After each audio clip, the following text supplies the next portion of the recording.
Great stuff. So I'm very happy to be talking at this session. Sorry, I can't be there in person. I've got other commitments, sadly, but very happy to give a talk for Midlands Science and science communities on this very special forum on viruses, vaccines, and immunology, because it's such an important topic, isn't it? And I'm an immunologist, is my day job. And I've worked on inflammatory diseases mainly, actually has been my real focus because that involves a dysfunctional immune response. But I've also worked on infectious diseases over the years because you can't really avoid that if you're an immunologist. And we've got 4 projects on COVID in my lab as we speak, and I'm going to talk about 1 or 2 of those. But obviously enough, I'm going to give you an overview of where we're at with COVID-19 at the moment. Obviously, I've been talking a lot about it in the media, and I'm very happy to share the knowledge I've got. I know all the people in the COVID world, kind of. I know several people who made the vaccines, as I've explained, and they were keeping me updated all through this, and I was able to tell the public through various news outlets, I guess. I'm very happy to share that knowledge always with people. And I'm going to give you my overall view on where we're at with COVID and where we might be going. And hopefully one day we won't talk about it. Wouldn't that be tremendous? I'm sure you'll all be relieved, as will I. Are we winning the war? There's my title. There's no doubt we are.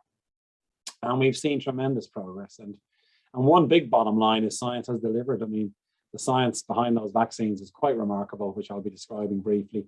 My other, as I say, area is therapeutics. I'm going to mention how there's been great advances in therapeutics in hospitals as well. So we're seeing a lot of sort of interesting developments scientifically that have turned into really tangible benefits to all of us. And we can thank all the scientists and companies and investigators and doctors who are participating. Huge global effort, tens of thousands of people. My lab was pretty typical that we switched into COVID, as did many labs, because we realized, when was it, March 2020, of the nature of this emergency that we were all embarked in. Now, how can I say we're winning the war? Well, this next slide really captures the triumph of it. And way back in June 15th, on the left-hand side, 2020, there were no vaccines approved. Now, there were several in development in phase 2 and 3 and so on. You can see them there. Look what happens a year later, June the 8th, 2021, 8 vaccines are approved globally. Fantastic result. 4 of them in Europe by the EMA, of course, and they're the ones we're deploying in Ireland now. And then there's many more coming. I mean, look at the list there. You've got over like 120 more vaccines in development. You might wonder what's going to happen when all these vaccines arrive. Some won't make it. Some might be handier to use in various ways. So we're not at the end of this at all by any means. And as you'll hear in a moment, it is becoming about things like boosters to get the vaccines to work really well. It's also becoming about the risk of new variants, which I'll explain too. So even though we have these great successes, it's still very much a very active area for labs and companies developing vaccines. So watch what's going to happen. I think the 5th one will probably be Novavax, for instance, which is a protein-based vaccine. So we're still on this track, but without doubt, though, we have the triumph of these 4 big vaccines that were approved in Europe, as everybody knows by now: Pfizer, BioNTech, AstraZeneca, Johnson & Johnson, and Moderna, and they're all remarkable vaccines. There are differences between them, as we know, but if any one of those would have been a success story, remember. So it's a real triumph, and that's the word I've used. And in my dealings with the media, it's been very heartening. I mean, it's been the best of times and the worst of times, because anybody who stepped up to speak in the media were attacked by lots of people, trolling and all that. But more importantly, 90% positivity. And about 3 months ago, an elderly lady made a bit of lace from me. People think with hope on it, because obviously that was always the message, that we could be hopeful that we would get out of this. And that business of, being attacked, I saw a great cartoon. I always laugh in the face of this. Great cartoon. I've considered studying to be an infectious disease specialist, but now I worry that half the country would be mad at me. So that's kind of what was happening. But as I say, so many of us have stepped up, and my great colleagues, Kingston Mills, Farley, Trinity, all over the country, immunologists and epidemiologists all stepped up and got the information out there, which I think is really important that we do that. That's our job in some ways. We're paid in universities to communicate, aren't we? And we communicate it to the general public in that way. And there's me getting the vaccine, May 18th, 2021. Great day in the Aviva Stadium. I was there, and a photograph was taken for the Sunday Independent, who I like for occasions. I would love to see that. And then a couple of other quick things before I get into a bit more detail, I guess. I mean, a really important part of this were 2 Irish scientists, Adrian Hill and Theresa Lamb in Oxford, and they were part of the big Oxford AstraZeneca vaccine. And this is dated, let me just remind myself, November the 24th, 2020. Now, they just released their clinical trial data, and the Sun featured a gift of the jab. Top Irish boffins behind miracle COVID drug. And one other interesting thing, maybe make you smile. Barbie dolls, watch this. So Barbie dolls are interesting because for years it was just Barbie. But then they realized they wanted more positive images for young girls, and that you can get all kinds of Barbies now. You can even get a science Barbie, which is fantastic. And look what's happened. Sarah Gilbert, who led the vaccine campaign in Oxford, they made a Barbie doll for Sarah. Isn't that tremendous? That might inspire lots of girls to become vaccinologists. You never know. And I know Sarah, and I sent her a slide. I said, I'm happy to be Ken to give you a hand. So it's interesting how these things have happened. Now, a bit more serious. Once the vaccines were there, and this happened in November of 2020, the data began to emerge of these highly efficacious, safe vaccines. Deployment became the mission. And I sent this out as a tweet, actually, to just explain how vaccines work. And it made it very clear. And I think people appreciated this because it made it so simple in a way. So if you're unvaccinated, there will be severe disease and death. That's the red Lego block. There will be moderate disease that can be very serious as well, and give rise to long COVID, all kinds of things. Many are mild and asymptomatic because it's a disease that's linked into age, comorbidities. If you vaccinate the population, everybody's nearly blue because the vaccine has protected. And we know these vaccines actually are fantastically effective at protecting against severe disease and hospitalization and death, and that's what these vaccines do. You may still get infected, and that's not a surprise. But if you do get infected post-vaccination, the vaccine will do its job and protect you and stop it progressing into severe disease. And talk about a level of data unlike any other vaccine ever. We know more about this virus than any other virus ever. The vaccine is not, these vaccines have been in about 5 billion people, huge safety data, huge effectiveness. I mean, it's a remarkable success story, and everything is held up. And of course, there were worries. And in fact, one of my jobs, and many of us, was to campaign against the myths that were out there. Was it too fast? You see the top one, it'll change your DNA. You might catch COVID. It might have funny things in it, like egg proteins. It might cause severe side effects, or it might make women infertile. These were all rubbish. The facts were this was not the case. And our job was to just put the science out and say, look, here's the evidence against this. And the evidence was compelling that these were safe and that these myths weren't true. And that's the way science is supposed to work, by the way, to confirm these things. This slide here tells you it's a greetings card from an immunologist. May your reactogenicity be minimal.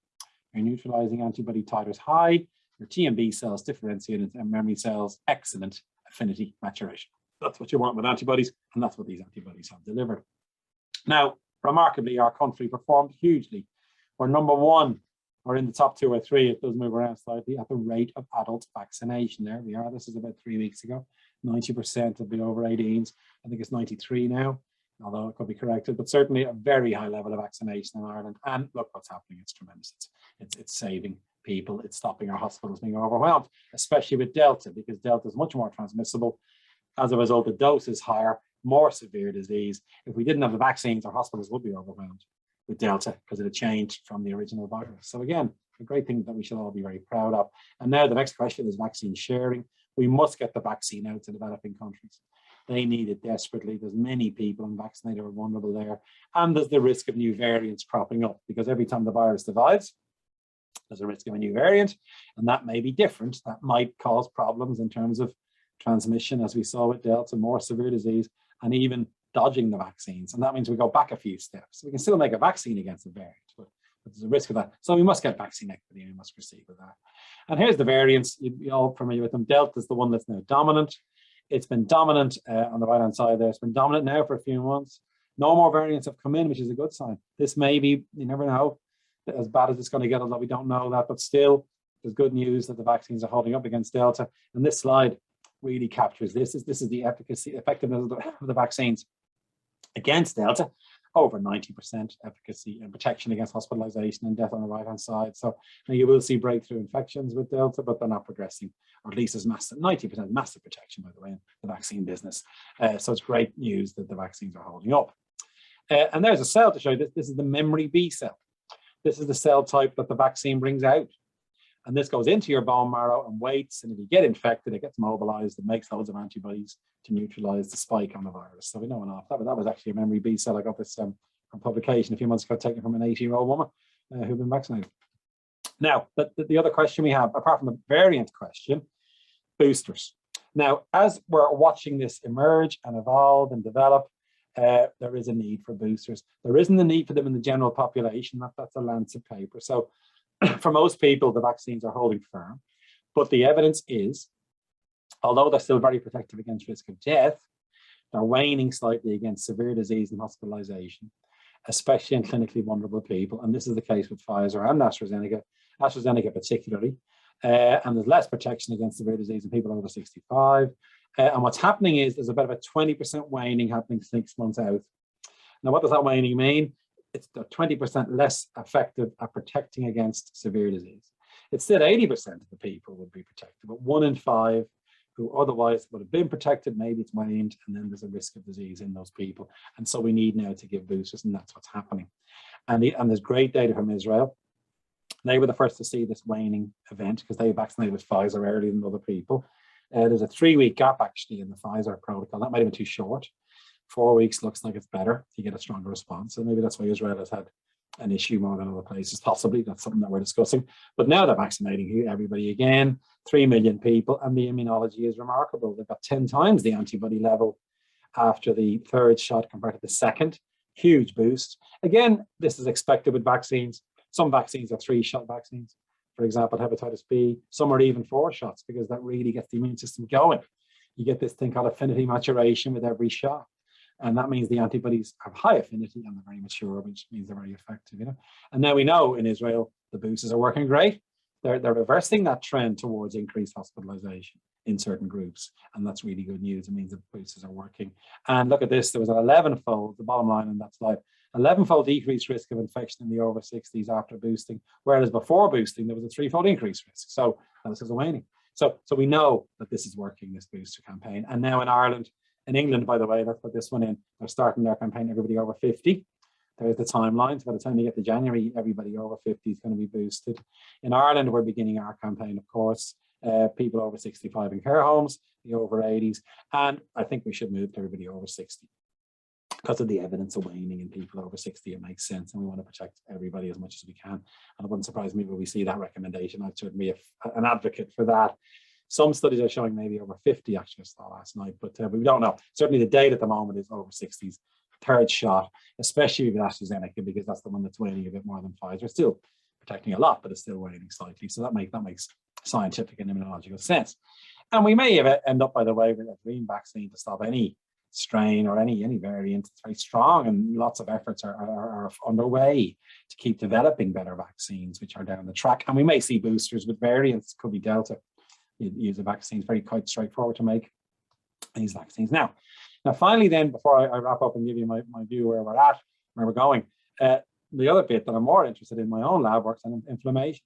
And I worked on inflammatory diseases for decades. And COVID is an inflammatory disease of the lungs, where the virus goes out of control, the immune system can't contain it. Now it really starts to irritate the lungs and causes this inflammatory process, which ultimately means, damage. And breathing difficulties and all sorts. So therefore, there's been efforts to develop anti-inflammatories. And again, we've seen great success here. And drugs were redeployed from arthritis, for example, which is an inflammatory joint disease, and they worked in COVID.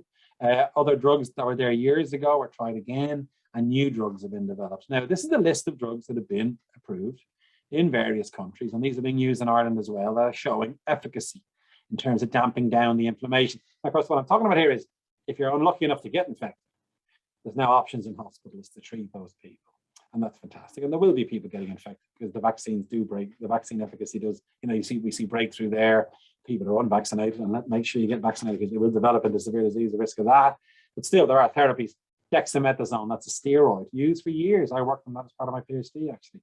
That's dampening down the lung inflammation. That saved over 1 million lives. Actually, it was first shown in the UK. A drug called baricitinib, anti-inflammatory again. Tocilizumab, it's like a whole language. That blocks a thing called IL-6 that's inflammatory. And then these antibodies, they're called MABs, monoclonal antibodies. They were used experimentally on Donald Trump, for instance. They were genuine antibodies. And they were always going to work. I mean, they're basically antibodies to the spike. It's called passive immunity. You give someone a big injection of these antibodies, it mops up the virus. And of course, the vaccine brings out the antibodies and is 100th the price. So the vaccine is a better option, but still, antibodies can be used as a therapeutic to treat this. And then there's antivirals, remdesivir, that works a bit. It wasn't that impressive. But look at this one, molnupiravir is the latest one, developed by Merck, the drug company. Last week, or a few weeks ago, I guess it is now, they developed this, and the trial was remarkable, 50% decrease in hospitalization. That kills the virus. It targets the RNA polymerase and stops the virus replicating. Now, that's a really good weapon to add to all the other weapons that we have. You could take it orally as a tablet. and it'll stop the virus. And then interferon beta, that's a natural cytokine that your body makes. These cytokines, we work on them in my lab, they're proteins in the immune system, it's antiviral. We think young children are very protected against this, right? So they make loads of their own interferon beta that kills the virus. As you get older, you make less. And that's one reason why it could be disease of aging. That can be used as a therapy. You can inhale it. And some of these are still in development, but they're all there and they're very interesting. And combined, there's enough therapeutic options here for doctors to use. And this is quite a complex slide, but it captures the whole of COVID in a way. The black line is if you get infected. It starts early, you get lung involvement, it goes systemic, and now you're in hospital in severe disease.